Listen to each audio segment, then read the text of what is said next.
대한민국은 일제 36년의 광야를 지나 1945년 8월 15일 해방을 맞았습니다. 그러나 광복은 곧바로 자유롭고 살기 좋은 나라로 이어지지는 않았습니다. 신탁 통치의 문제로 정치계가 분열하여 좌우의 갈등이 날로 격화되었지요. 해방 후 두 번째 맞이하는 3.1절 기념식은 유관순의 구국의 정신은 사라지고 민족이 좌우로 나뉘어 서로를 증오하고 격돌한 분기점이 되었습니다. 정치적 갈등은 서울을 혼돈으로 몰아갔습니다. 대립과 갈등, 폭력과 증오의 물결이 거리를 메웠지요. 3.1절 기념식 후 좌익과 우익의 대립이 폭발했습니다. 그리고 매스컴은 종일 그 소식만을 전했습니다. 하지만 이곳 안중은 민족과 사회를 영적으로 책임질 하나님의 역사가 조용히 시작되고 있었습니다. 갈등과 흥분의 파고가 요동치던 3월 둘째 주, 지금의 안중교회가 조용히 세워졌지요. 당시 주소는 경기도 현덕면 화양리 산 38-1번지였습니다. 이곳은 서울의 김동열 소유지였는데요. 약 200평을 임대하여 초가 모양의 교회를 지었습니다. 지금은 대한기독교 나사렛 성결회이지만 당시는 하나님의 교회 소속으로 인광리교회의 첫 지교회로서 탄생했습니다. 인광리는 안중에서 남쪽으로 20분 거리에 있습니다. 39번 국도가 지나는 길목이지요. 인광리교회는 버들미교회라고도 불렀습니다. 버들미교회, 그러니까 인광교회의 최초의 자리를 찾아가 보았습니다. 15년 전만 해도 이곳은 벌판의 고추밭이었는데요. 지금은 건물이 들어섰고 식당을 운영하고 있습니다. 이 뒤쪽으로 걸어 내려가 보면 작은 공터만이 이곳이 옛 인광교회, 그러니까 버들미 교회였음을 알려주고 있습니다. 이용선 장로가 그 장소를 확인해 줍니다. 이것이 버들미 교회가 있던 장소예요. 당시 경성 성서학원을 다니던, 지금은 신학생이지만 당시는 수양생이라고 불렀는데요. 정의열이 1932년 세웠습니다. 물론 창립 당시에는 성결교회였습니다. 그러나 성결교회는 자치 문제로 1936년 내분이 일어났지요. 일부 성직자가 이탈했고요. 그리고 하나님의 교회라는 교단을 조직했습니다. 정의열도 1937년 하나님의 교회로 교단을 옮겼습니다. 이렇게 해서 인광리교회도 하나님의 교회 소속이 된 것이지요. 정의열은 다시 1년 후인 1938년 수원에 있는 하나님의 교회를 맡아서 인광리교회를 떠났습니다. 안중교회가 창립될 당시 인광리교회 담임은 박기서 전도사입니다. 그는 하나님의 교회가 시작될 때 교적을 하나님의 교회 측으로 옮겼지요. 그가 인광리교회에 오게 된 배경에는 일제의 감시와 탄압이 있었습니다. 그는 서울에서 홍제원 교회를 세워 열정적으로 사역했는데요. 일제로부터 독립운동 혐의를 받았습니다. 일제의 의심과 감시가 심해졌지요. 잠시 몸을 피하는 것이 필요했어요. 그래서 하나님의 교회 측은 정의열이 사역했던 인광리교회를 소개했습니다. 이렇게 해서 박기서 전도사는 1940년 10월 20일 인광리교회에 부임했습니다. 1945년 해방이 되었지만 박기서 전도사는 서울 홍제원 교회로 돌아가지 않았습니다. 그는 작은 체구에도 큰 꿈과 비전을 품은 사람이었지요. 특히 전도의 열정이 남달라서 삶이 전도요, 전도가 곧 삶이던 사역자였습니다. 남다른 전도 열정으로 교인 수는 매주 증가했습니다. 그러자 교회당은 좁고 교인들은 멀리서 와야 하는 거리 문제가 새롭게 부각되었습니다. 당시 평택 서부 사계면에는 인광리 외에는 교회가 없었지요. 따라서 인광리교회는 전체 교인들의 수용 문제와 원거리 예배 출석의 문제를 고민했습니다. 재직회의에서는 새 성전을 건축하자는 안과 사계면을 연결하는 거리가 용이한 지역에 교회를 세우자는 의견이 나왔지요. 교회를 헐고 다시 짓자는 의견은 인광리교회의 현 위치인 버들미를 고집했고요. 새로운 지역을 물색하자는 의견은 사계면의 허브인 안중을 제시했습니다. 1947년 봄 박기서 전도사와 다수의 재직은 새로운 지역에 교회를 건축한다는 최종 결정을 내렸습니다. 그리고 그 장소로 안중을 선정했지요. 장래성과 미래를 예견한 신앙적 결정이었습니다. 그리고 이 예견은 적중했습니다. 두 개의 항공 사진을 비교해보면 20년 만에 안중은 2배 반이나 더 커졌음을 알 수가 있습니다. 학교도 1954년에는 안중초등학교 하나뿐이었지만 현재의 경기 물류고등학교인 안중상업고등학교가 1955년에 그리고 안중중고등학교가 1963년 각각 개교했지요. 안중은 1987년 안중 출장소가 들어와 행정의 중심지로 우뚝 섰습니다. 그리고 그 중심에 지금의 대한기독교 나사렛 성결의 안중교회가 있습니다. 안중교회는 창립 당시에는 인광리교회의 지교회로 하나님의 교회 측 소속이었습니다. 그러나 창립 1년 후인 1948년 하나님의 교회 측과 나사렛 교회 측이 합동하여 대한기독교 성교회라는 새로운 교단명을 갖게 되었지요. 이것이 지금의 대한기독교 나사렛 성결회입니다. 같은 해 10월 미국 나사렛 교단의 극동지역 담당인 니스 감독이 내한했습니다. 한국 나사렛 교단을 공식 출범시키기 위해서였는데요. 니스 감독은 목사 인준과 안수식도 거행해서 박기서 전도사 역시 10월 25일 안수를 받고 목사가 되었지요. 한국 나사렛 교회의 제1호 목사였습니다. 안중교회는 1948년 11월 7일 박기서 목사의 안수 축하 및 취임 예배를 드렸습니다. 박기서 목사는 격주로 안중교회에서 설교했습니다. 자신이 올 수 없는 주간에는 평신도를 사역에 동참시켰지요. 이충원, 한백준, 신정우, 장혜은, 최진실 집사 등이 헌신했습니다. 이들은 설교, 기록, 그리고 살림을 맡았지요. 1951년부터 기록된 교회일지, 사무총회록, 그리고 직원회의록은 보물과도 같은 귀중한 사료들입니다. 당시 이충원 집사가 기록한 것이지요. 탁월하고 충성된 평신도들이 교회 일에 헌신하면서 안중교회는 지속적으로 성장했습니다. 특히 남겨진 직원회의록을 보면 초창기 안중교회의 교회상을 몇 가지 알 수 있습니다. 첫째로 안중교회는 자치와 자립에 좋은 선례가 되었습니다. 당시 대부분의 한국교회는 외국에서 오는 선교비에 의존했는데요. 교단마다 자치와 자립이 갈등의 메뉴였지요. 심지어 교단의 분열도 초래했습니다. 대다수 교회는 재정이 약하여 자립할 수 없는 처지였습니다. 하지만 안중교회는 처음부터 자립과 자치를 전면 시행했고요. 시대를 선도하는 교회상을 보여주었지요. 둘째는 평신도의 이치와 역할이 돋보였습니다. 마치 갓 태어난 아이를 돌보는 듯한 교회를 향한 모성애적 헌신이 넘쳤습니다.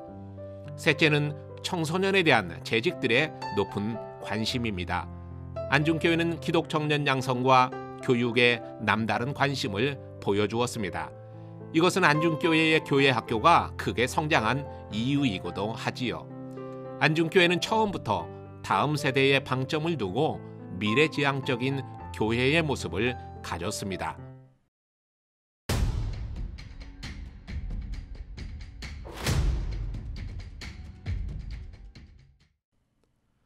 안중교회의 안정적 성장은 또 다른 교회 설립의 견인차가 되었습니다. 1952년 인광리교회와 안중교회는 연합 재직회를 가졌지요. 그리고 내길이와 신포의 교회 신개척권을 다루었습니다. 박기서 목사는 그 당위성을 이렇게 설명했습니다. 우선 교회 설립은 하나님의 뜻입니다. 안중교회가 안중의 영적인 중심 센터가 되었듯이 보승면과 청북면에 교회를 세우면 그 지역의 생명의 방주가 된다는 것이었지요. 둘째는 원거리의 불편함을 해소하기 위함입니다. 전도를 해도 먼 길을 걸어 안중과 인광리까지 와서 예배를 드려야 하는 것은 전도의 큰 난제였지요. 따라서 청북면과 보승면에 교회가 세워지면 예배와 모임을 활성화시킬 수 있는 큰 장점이 있었습니다. 셋째, 교회는 지역 성장의 중심이었기 때문입니다. 많은 사람들이 전쟁의 폐허와 경제난으로 구호품에 의존해 살았지요. 교회는 구호품을 전달하는 장소로 활용되어 교회의 역할과 친근성도 함께 높일 수 있었습니다. 포승과 청북면의 사람들은 구호품 수령에도 불편이 많았습니다. 이 두 곳에 새로 교회를 세우는 것이 가장 이상적이지만 재정과 운영이 과제로 떠올랐고요. 결국 양 교회의 재직들은 포승면 내길이 쪽은 차후로 미루고 우선 청북면에 교회를 세우기로 결의했습니다. 신포교회는 이렇게 해서 1952년 6월 22일 창립 예배를 드렸습니다.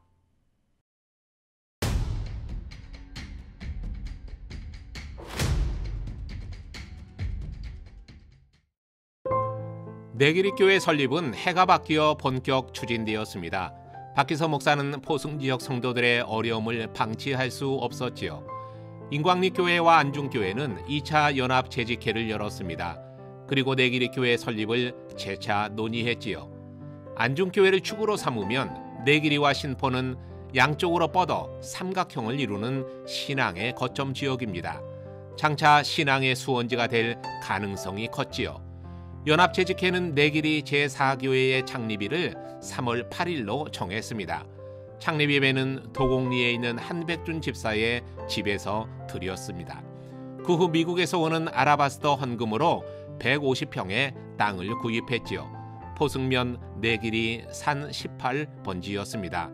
그리고 20여 평의 목조로 교회를 건축했습니다. 신포와 내길이 교회 등 지교회 설립은 안중교회의 외적인 약화를 초래하는 일입니다.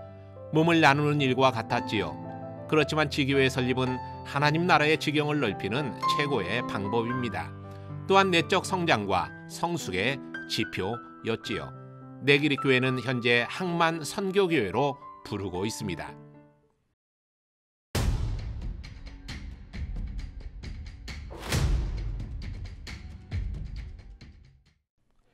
내길이 교회의 창립으로 박기서 목사의 발걸음은 더욱 바빠졌습니다.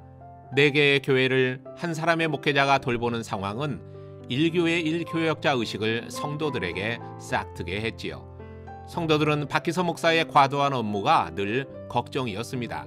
그 결과 1953년 10월 11일 이창섭 전도사가 임시 담임 목회자로 안중교회에 부임했습니다. 이창섭 전도사는 1920년생으로 평남 강동군에서 출생했습니다. 25이던 1945년 평양신학교에 입학했으나 북한 당국이 학교를 강탈하자 학업을 중단했지요. 그리고 6.25 때 월남에 경기도 발안에 살고 있었습니다. 평양에서 신학을 공부한 이력으로 주변에서는 그를 전도사라고 불렀지요. 순교의 현장인 제암리 교회에서도 봉사했지만 임명된 목회자가 아니었기에 박기서 목사는 신기순 집사의 소개를 받고 그가 안중교회에서 임시로 사역하도록 허락해 주었습니다. 사실 안중교회는 박기서 목사를 담임으로 모시고자 마음먹고 있었습니다. 그렇지만 바로 이듬해 해인 1954년 박기서 목사는 서울의 영천교회로 부임해 갔습니다. 안중교회는 1954년 4월 18일 송별 예배를 드렸지요. 박기서 목사의 빈자리를 대신해 내길이 교회는 조문경 전도사가 부임했고요. 인광리 교회는 강태호 전도사가 부임했습니다. 안중교회를 임시로 맡았던 이창섭 전도사는 박기서 목사의 도움으로 나사렛 교단의 일원이 되었습니다. 그리고 1955년 제1회 나사렛 교회 한국 지방총회에서 지방 목사로 추천되었지요. 박기서 목사에 이어 정식으로 안중교회의 제2대 담임 목사가 된 것입니다. 인광리교회 강태호, 내길이교회 조문경, 신포교회 오철환도 모두 지방 목사가 되었습니다. 박기서 목사의 전근은 평택 지역 나사렛 교회의 새로운 시대를 열어주었습니다. 그의 헌신과 전도의 결정체인 4개 교회는 이제 협력과 경쟁을 하며 독자적인 길을 가야 했지요. 물론 박기서 목사가 심어놓은 뿌리를 잘 성장시켜 이 지역을 아름다운 나사렛 동산으로 변화시킬 가제를 안게 되었습니다.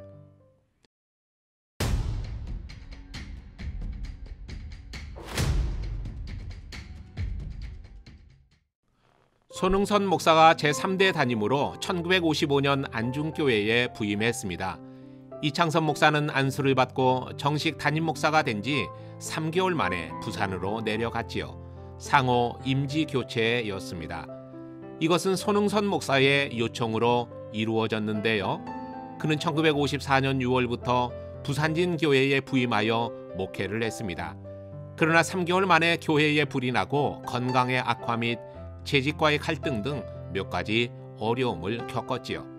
그는 교단의 임지교체에 청원을 했습니다. 그 결과 오은수 선교사와 박기서 목사가 조정에 나서 안중교회의 이창섭 목사와 임지교체를 한 것이지요. 손흥선 목사는 1898년 황해도 풍천에서 태어났습니다. 그가 8살일 때 부친은 의병의 혐의를 받고 일제에 의해서 총살을 당했지요. 그로 인해서 그는 일본이 가르치는 학교를 가지 않았습니다. 부친의 억울한 죽음과 가정의 어려움을 직접 겪은 어린 손흥선은 부지런함과 성실을 몸에 익히고 생명의 소중함을 경험했습니다. 그는 23살의 청년기에 구세군을 알게 되어 기독교에 입교했지요. 그 후 소명을 받아 구세군 사관학교에 들어갔습니다. 구세군 사역자로 서울, 인천, 개성, 대구 등 전국에서 활동하다가 1954년 그의 나이 56세에 나사렛 교단으로 오게 되었지요. 1954년은 오은수 선교사가 내한하여 학교 설립을 추진하고 교단 발전에 힘을 기울여 더욱 많은 인사들이 필요한 시점이었습니다. 손흥선 목사는 안중교회에 부임하여 건강도 회복되고 은혜로운 목회로 교회 성장을 이끌었습니다.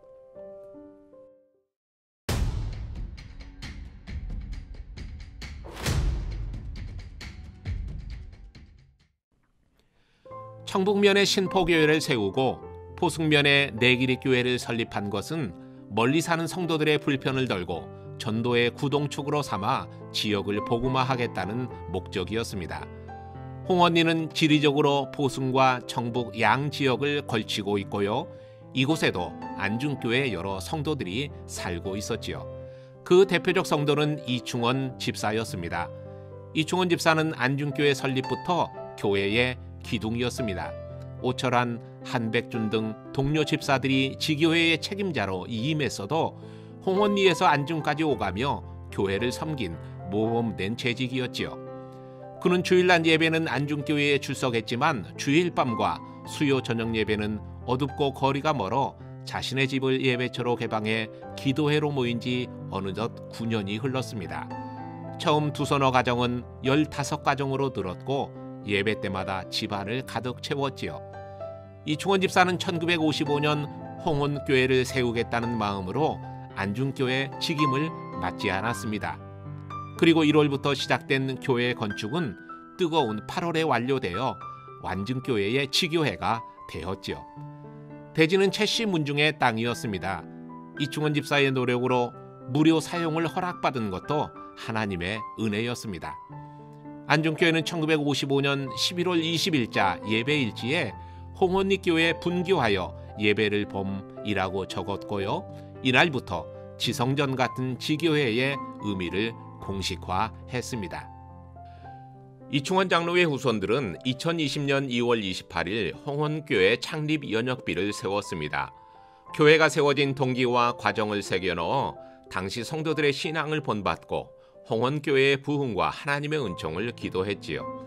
이와 같은 기념비 건립은 교회의 역사성을 바로 알리고 선조들의 신앙을 길이 기억하는 좋은 기감이 되는 일입니다.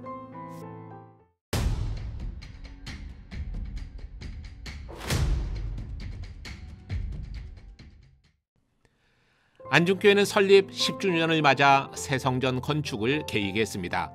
지난 10년간 교회는 눈부신 발전을 거듭했습니다.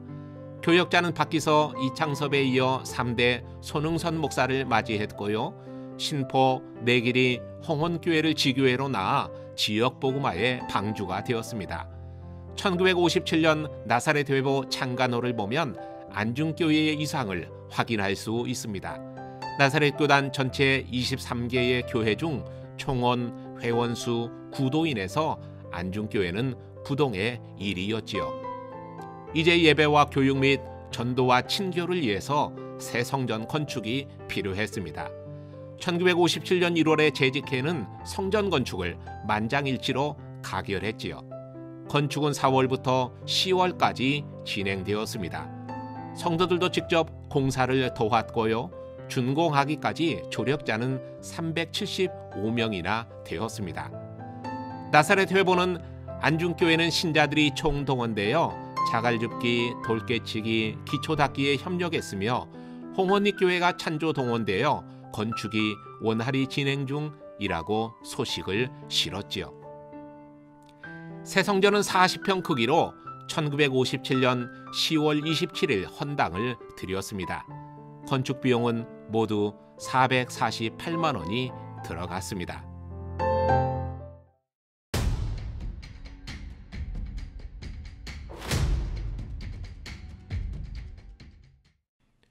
중리 혹은 방울미 교회는 오성면 중리에 세워진 교회입니다. 오성면은 평택시 전체를 조망하면 노른자 지역으로 사통팔달의 교통의 요지였지요. 이곳에도 안중교회 성도는 있었습니다. 신기순 집사인데요. 인광리교회 최진실 집사를 통해 전도되어 1945년 처음 입교했습니다. 신기순은 오성면 복음의 첫 열매였지요. 그녀를 통해 여러 사람이 전도되었지만 밤이면 교회에 올 수 없는 상황은 홍원리 교회의 상황과 같았습니다. 그래서 이 순례 성도의 집에서 기도 모임을 진행하고 손흥선 목사가 순회 설교를 했습니다. 중리교회는 개척과 창립에 대해 구체적인 기록은 없습니다. 그러나 손흥선 목사는 급격히 성장하는 중리교회를 교단에 보고했고요. 1958년 1월 사무총회를 통해 중리교회를 독립시켰습니다. 나사렛 회보 제3호는 방울미 교회는 지난 1월 19일에 지방장님 참석하에 정식 개교회로 발족하였다고 전했습니다. 오성교회라는 공식 이름은 제3회 교단총회에서부터 사용을 했지요.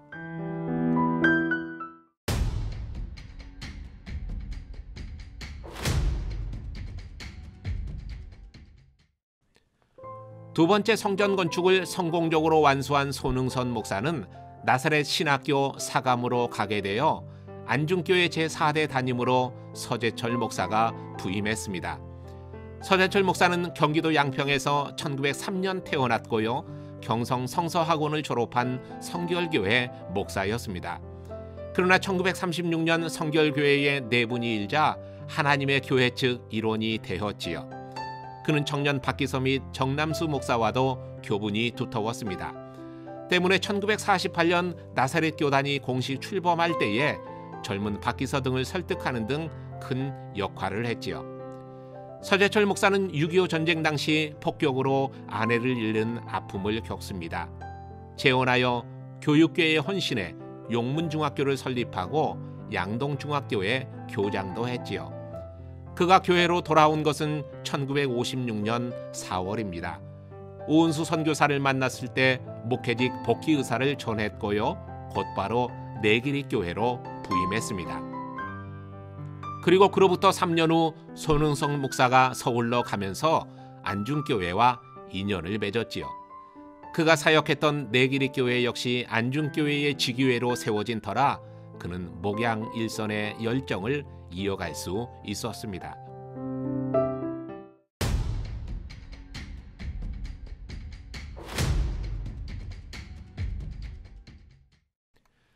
수초는 청북면 옥길리와 안중면 덕우리의 경계에 있는 작은 마을입니다.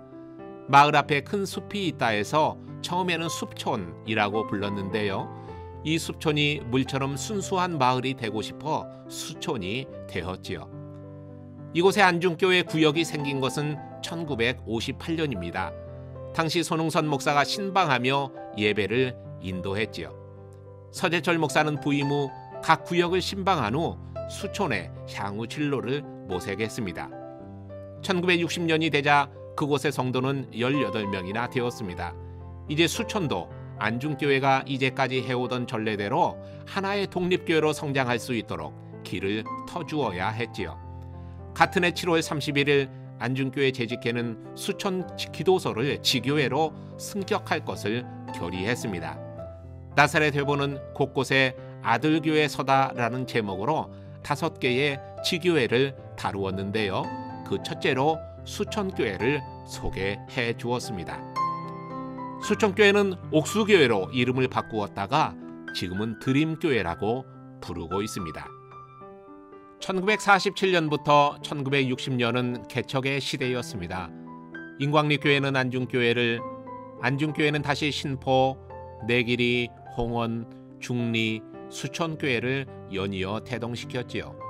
28년 전, 그러니까 1932년 인광리에 뿌려진 작은 복음의 씨앗 하나가 척박한 땅을 옥토로 바꾼 결과입니다. 하나의 교회가 둘이 되고, 둘이 셋이 되고, 셋이 넷이 되더니 황무지의 땅이 나사렛의 동산이 되었습니다. 이제 안중교회는 어느덧 14살의 나이가 되었습니다. 지학을 목전에 두고 내일을 향해서 자립의 거보를 내디뎌야 할 시점이 되었지요. 내실을 다지면서 보폭은 크지 않으나 결코 멈추지 않는 자립의 시대, 그 앞에 14살의 안중교회가 섰습니다.